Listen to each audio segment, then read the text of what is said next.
मांस का मूल्य कितना। दोस्तों, यह कहानी चाणक्य और सम्राट बिंदुसार से जुड़ी हुई है।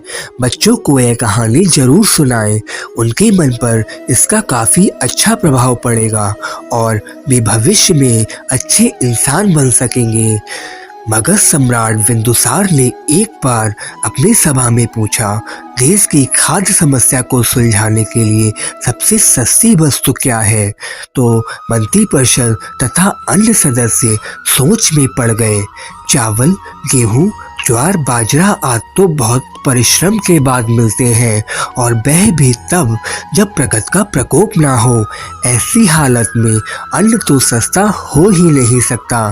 तब शिकार का शौक रखने वाले एक सामंत ने कहा, राजन, सबसे सस्ता खाद्य पदार्थ मांस है।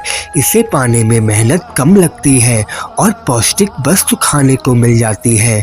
सभी ने इस बात का समर्थन किया, लेकिन एक व्यक्ति उस सभा में मौजूद होकर भी चुप थे। वह थे प्रधानमंत्री चाणक्य। तब सम्राट ने उनसे पूछा, आचार्य, आपका इस बारे में क्या मत है।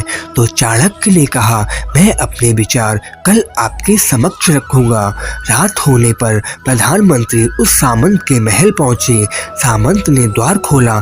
इतनी रात गए चाणक्य को देखकर घबरा गए। चाणक्य ने कहा, शाम को महाराज बिंदुसार एकाएक बीमार हो गए हैं।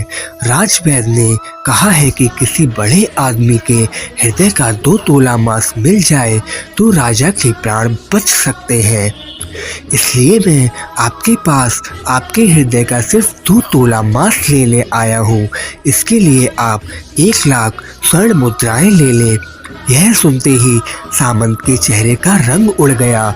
उसने चाणक्य के पैर पकड़कर माफी मांगी और उल्टे 1 लाख स्वर्ण मुद्राएं देकर कहा कि इस धन से वह किसी और सामंत के हृदय का मांस खरीद ले। प्रधानमंत्री बारी बारी सभी सामंतों, सेना अधिकारियों के यहाँ पहुँचे और सभी से उनके हृदय का 2 तोला मांस मांगा, लेकिन कोई भी राजी न हुआ। उल्टा सभी ने अपने बचाव के लिए प्रधानमंत्री को 1 लाख, 2 लाख, 5 लाख तक स्वर्ण मुद्राएं दी। इस प्रकार करीब 2 करोड़ स्वर्ण मुद्राओं का संग्रह कर प्रधानमंत्री सवेरा होने से पहले वापस अपने महल पहुंचे और समय पर राजसभा में प्रधानमंत्री ने राजा के समक्ष 2 करोड़ स्वर्ण मुद्राएं रख दी। सम्राट ने पूछा, यह सब क्या है। तब चाणक्य ने बताया कि 2 तोला मांस खरीदने के लिए इतनी धनराशि इकट्ठी हो गई है, फिर भी 2 तोला मांस नहीं मिला। राजन, अब आप स्वयं विचार करें कि मांस का मूल्य कितना सस्ता है और कितना महंगा है। तो दोस्तों, जीवन अमूल्य है। हम यह ना भूलें कि जिस तरह हमें अपनी जान प्यारी है, उसी तरह सभी जीवों को भी अपनी जान उतनी ही प्यारी है, लेकिन वो अपनी जान बचाने में असमर्थ है। इसलिए हम उसे मूल्यहीन समझ बैठें, ये हमारी मूर्खता है।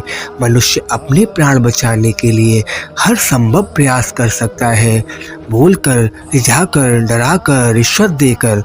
पशु ना तो बोल सकते हैं, ना ही अपनी व्यथा बता सकते हैं।